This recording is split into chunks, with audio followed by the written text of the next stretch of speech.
In the nightcap of the Tuesday doubleheader, the Braves kicked off their season hosting the poorly scheduled Indians. The main source of the offense in the game came in the first inning as the Braves managed to work starter Brian Kelly for 2 walks. Then James Big Baby Strang roped his first pitch of the season down the line and into the trees and right for a 3-run blast. Other than that, Brian Kelly proved to be dominant as he shook off that mistake pitch and shut down the Braves for the remainder of the game. In the third inning, Kelly gives up a single to Big Baby, then walks Giordano, who makes his return back to the game after last season's devastating elbow injury.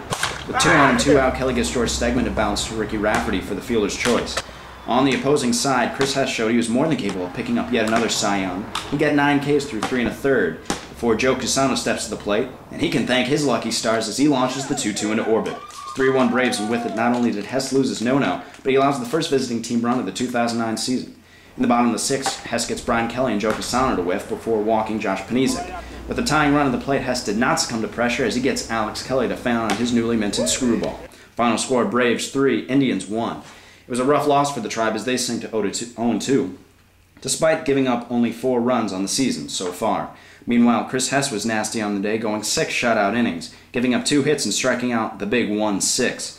Also, Big Baby Strang came out of nowhere to fuel the Braves for his 3-for-4 day. After the game, we caught up with him and asked him about his thoughts. All right, James Strang, Braves first baseman and big hitter today, went 3 for 4. If you could attribute today's success at the plate, what would you say helped you out? I would say it was definitely my off season. I decided I wanted to switch to a lighter beer. I went from Labatt to Labatt Light, so I contribute that to some weight loss and some quick bat speed, to be honest with you. Very nice, very nice. What about the bat itself? The soul pole? Nick Giordano had the soul pole. Never saw it before, and I was just like, let me try it out. It definitely has some soul. Oh, so you think you're going to keep using it this season? Oh, hell yeah. That and stick to my light beer diet, and I think everything will be good this year. Yeah. So you predicting a good season overall? Yeah, I'm definitely predicting postseason, and I'm predicting championship this year. 2 very tough games, and the Indians dropped to 0-2 after week 1. In the very difficult Hess East, this is going to be quite a hole for the Indians to come out of. An interesting situation for them. They have a very strong pitching rotation, but a weak offense. How do you think this is going to do for them for the rest of the season? Well, if the Indians can get some timely hitting, they'll be alright. They do have good pitching, which means they will win some games. Expect the Indians to pick up some W's very soon. 1 man from the Rays, 1 man from the Jays. One is going up, one is going down. Buster, who do you think's doing what? The Blue Jays may not have commanded much respect in the offseason, but just a week into the regular season, things have changed, thanks to Joe Villalobos' performance on the mound. His 10 Ks and 6 walks and only 5 innings of work have earned the Jays' respect, and they are now a force to be reckoned with. Then there's Anthony Oswaltmeyer.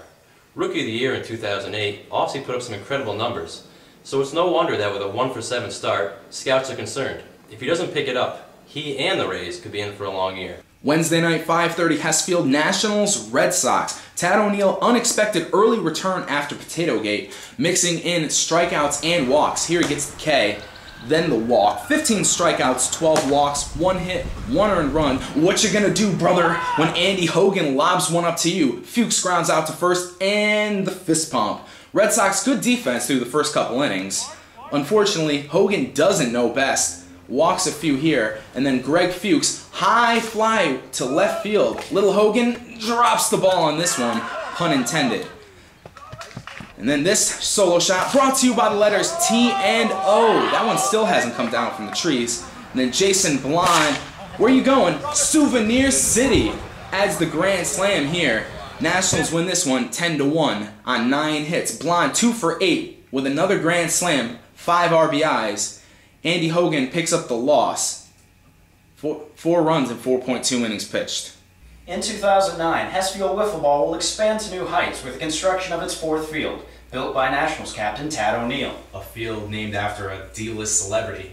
The man known simply as T.O. tackles all the important questions regarding the Nationals, like do they have what it takes to take on the Angels in the Lamb West, and what's the deal with Greg Fuchs? In this week's Sunday Sit-Down, RBO dicks around with T.O. Welcome to the Sunday Sit Down. I'm Wiffleball Tonight's Buster Olney, and around here somewhere is Tad O'Neill, aka T.O. There he is. Tad. Hey, how's it going? Running a little bit late, but that's okay. Yeah, things happen. Oh, boy, that was a good flip, by the way. Thanks. Ted, this is your second year in the league. Last year was a bit of a roller coaster. What are your thoughts overall on how last year went for both you and the Nationals? You know, last year I think was an awesome year. We started off 0-6. We couldn't get kids to games. But you know what? We got a good group of friends actually. We all just started playing, got some good pitching. Me and Greg both did real well pitching. Greg, phenomenal batter. Basically got us to the championship. But last year was a great season. We loved it. Looking to improve this year. So. You suffered an injury about a week ago, a fluke potato gun accident. Maybe not fluke, considering it's you. But how is that injury coming right now? It's coming good. Plastic surgery. They put some metal plates in the face. 7 of them. But it's healed up. Pitched this week. Felt good. Field recovered. We'll see how it goes. You're scheduled to start building the 4th field for HFWB, Pickler Park, named after Kelly Pickler. Kelly Pickler, your idol. My idol. Yes. My American Idol. Yes, your American Idol. When can we expect Pickler Park to be fully erected? I think Pickler Park will be done in a few weeks. I gotta start shaving the grass, trim it down.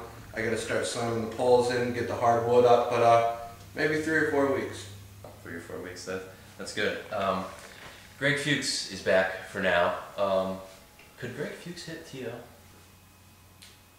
I wouldn't doubt Greg. He's gotta be, in my mind, one of the best hitters in the league. And it's not about not hitting me, it's just getting the timing down, that's it. But I think anyone can hit me in the league, to be honest. Oh, it's very humble of you. Coming from a guy who has an 18K game and a no-hitter. But I digress.